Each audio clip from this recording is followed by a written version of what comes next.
नमस्कार। स्वागत है आपका द न्यूज लॉन्चर पर। मैं हूं अशोक वानखड़े, लेकर आया हूं आपका अपना कार्यक्रम द एक्सरे। अब खबरें जितनी भी एक्सरे में आएगी वो बिहार की ही होगी, क्योंकि बिहार में चुनाव का अनाउंसमेंट हो गया, शंखनाद हो गया ये कह सकते हैं आप, और सारे राजनीतिक दल अब काम पे लग गए, क्योंकि चुनाव का टाइम टेबल आ गया है। 6 तारीख के पहले फेज का वोटिंग है, 11 तारीख नवंबर को दूसरे फेज का वोटिंग है और 14 तारीख को नतीजे आने हैं। आज 8 तारीख है। मतदान की डेट और आज की डेट में करीब करीब 1 महीने का फासला है। इसमें आपको उम्मीदवार तय करने होंगे, इसमें उम्मीदवार को फॉर्म भरना होगा, फॉर्म नामांकन जांच होगी, वापस होगा, अंतिम सूची होगी और फिर उम्मीदवार को प्रचार करना होगा। इसी बीच दिवाली भी है, इसी बीच भाई दूज भी है, इसी बीच छठ भी है। ये सारे त्योहारों का भी एक बीच में छुट्टी होगी, तो चुनाव लड़ने वालों के लिए बहुत कम समय है। हालांकि सभी राजनीतिक दलों ने चुनाव की रैलियों का काम तो बहुत पहले से शुरू किया, लेकिन उम्मीदवारों के नाम के साथ जाना ये बहुत महत्वपूर्ण होता है और इसीलिए अब घमासान हो रहा है, खासकर एनडीए में, कि सीट शेयरिंग कैसी होगी। नीतीश कुमार ने अपने लोगों के बीच में बैठ के इतना जरूर कहा कि इस बार किसी भी हालत में हमें बीजेपी से ज़्यादा सीटें जीतनी है, मतलब कम से कम सीटें उतनी लड़नी होगी आपको जितनी बीजेपी के बराबर आ जाए। सवाल है कि सीटें का बंटवारा कैसा होगा, क्योंकि सभी जो राजनीतिक दल है एनडीए के से जुड़े हुए, सभी की अब मीटिंगों का दौर चालू हो गया। एक जो खबर आई जिसको मैंने एक्सरे से देखी खास तौर पे, वो ये थी कि प्रशांत कुमार पांडे पीके और चिराग पासवान, इनके बीच में कुछ संवाद स्थापित हो रहा है और उससे पूरे बिहार के चुनावी गणित बिगड़ते हुए नजर आते हैं। चिराग पासवान इस बार बहुत कॉशियस है। उन्होंने सारे अपने पत्ते खोल के रखे हैं।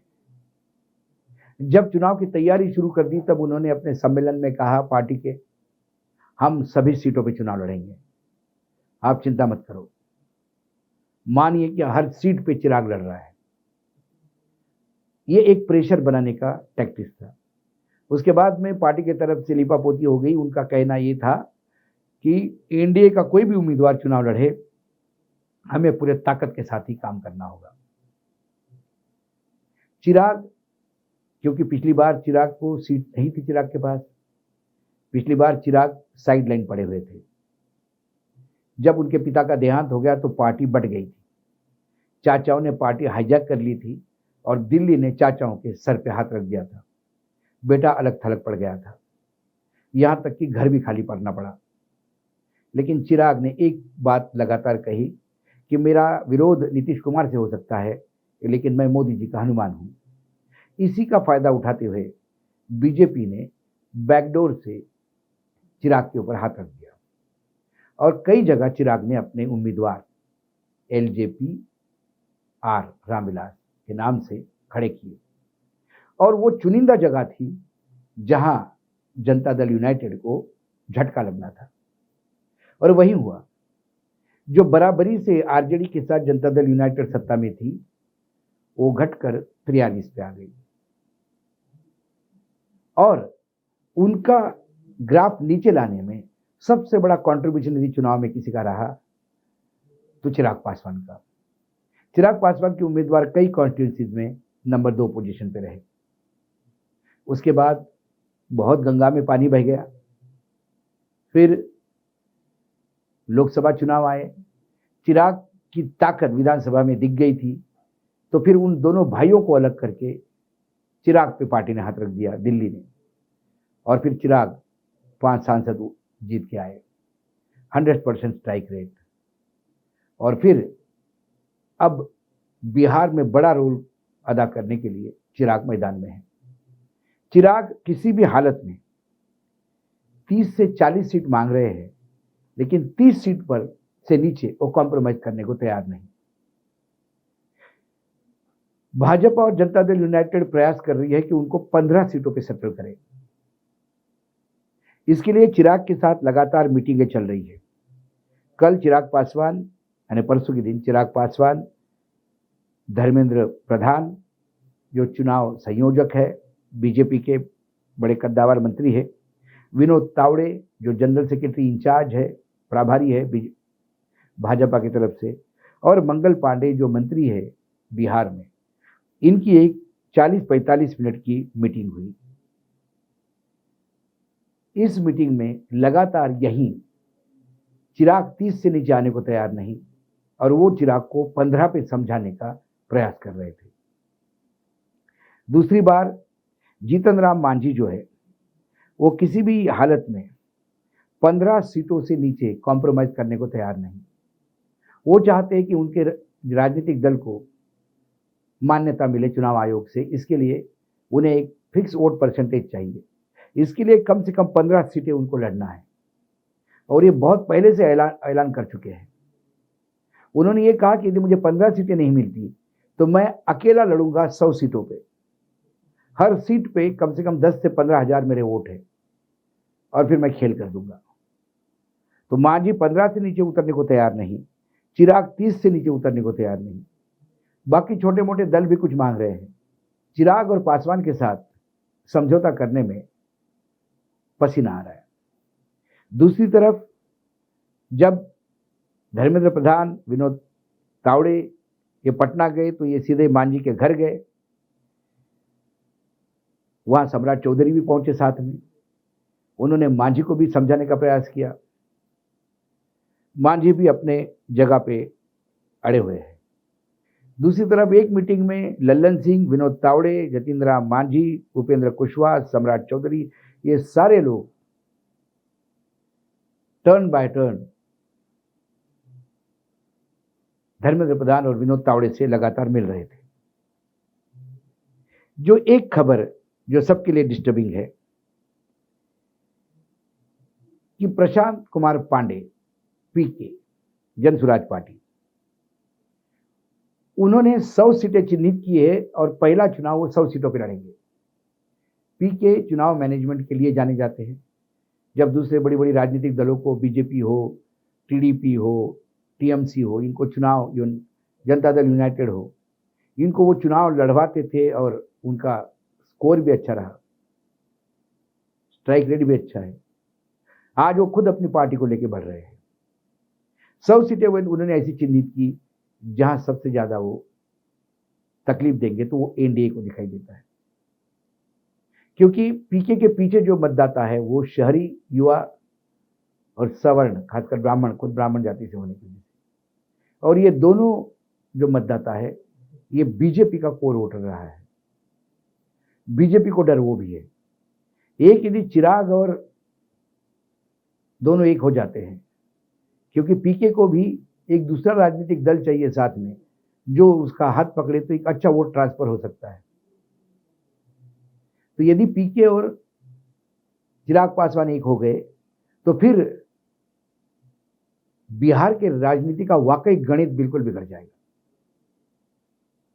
तो इनकी जो आपस में बातचीत चल रही है और वो जो लीक हुई उससे बीजेपी भी अब भागादौड़ी कर रही है। दूसरी बात, 30 सीटें चिराग को देना महत्वपूर्ण नहीं है। चिराग जो सीटें मांग रहे हैं उसमें कई जनता दल के सिटिंग विधायक जाएंगे जो जनता दल किसी तरह उनके गले नहीं उतर रही है।